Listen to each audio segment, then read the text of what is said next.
नमस्कार मंडळी, आज आहे 8 जानेवारी 2026 आणि बघू शकता आजचा आहे गुरुवार आणि मी आज स्वामींचा असा अभिषेक करून घेतलेला आहे आणि हे गजानन महाराजांची मूर्ती आहे, ही स्वामींची मूर्ती आहे. तर बघू शकता यांचा मी अभिषेक करून घेतलेला आहे. गुरुवार आहे म्हणून आज दर गुरुवारी मी अभिषेक करत असते.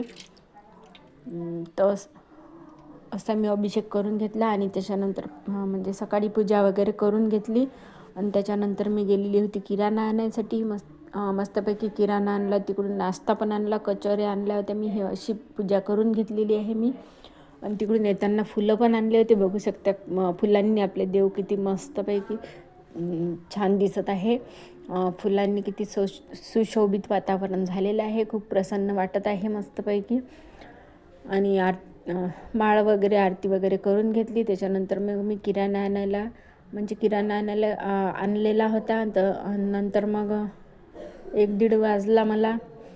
तर मग तिकडून नाश्ता पण आणला होता. तर त्याच्यानंतर मग स्वयंपाक काही केला नाही. नाश्ता केल्यावर मग स्वयंपाक करायचं काम नाही पडलं. तर मग तिघांनी नाश्ता करून घेतला होता आणि हे संध्याकाळचं चालू आहे. संध्याकाळी मस्तपैकी मठामध्ये गेलो होतो तन्वी आणि मी. त्याच्या आधी मी चपात्या वगैरे बनवून घेतल्या होत्या. 4 वाजता चहा वगैरे बनवून घेतला, दिवाबत्ती केली आणि 6 वाजता आम्ही मठात गेलो होतो. तन्वी ट्युशनवरून आल्यानंतर 5:30ला ट्युशनवरून आली होती तन्वी आणि प्रतीक दोघं पण. आणि ही बघू शकतात तन्वी फोडणीचा भात करत आहे, तन्वी आणि प्रतीकसाठी. आणि मी करत आहे इथं पिठला, कारण की चपात्या आपल्या आधी मठात जायच्या आधीच झालेल्या होत्या.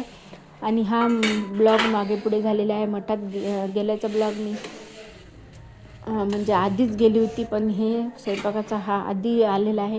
बघू शकता आपलं मी अशा प्रकारे पिठलं केलेलं आहे. मग पिठलं आणि चपाती. तुम्ही पण या जेवायला मस्त गरमागरम पिठलं.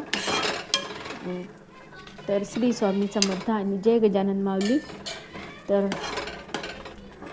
बघू शकता मस्तपैकी पिठलं आपलं तयार आहे गरमागरम. आणि चला तर मग या पिठलं खायसाठी. आणि हा मिनी ब्लॉग कसा वाटला ते नक्कीच सांगा कमेंट्समध्ये.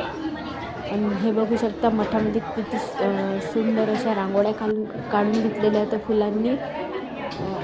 खूप छान मस्तपैकी वातावरण ह्या फुलांनी मस्त रांगोळ्या वगैरे काढलं होतं. खूप छान प्रसन्न वाटत होतं. तसं पण मठात गेल्यावर खूप म्हणजे आपलं खूप छान वाटतं. तिथून म्हणजे यावंच नाही वाटत. तर बघू शकता हे पण बघितलेलं आहे मी स्वामींसाठी. हे बघू शकता किती सुंदरपैकी काढलेली आहे रांगोळी फुलांनी. तर बाय.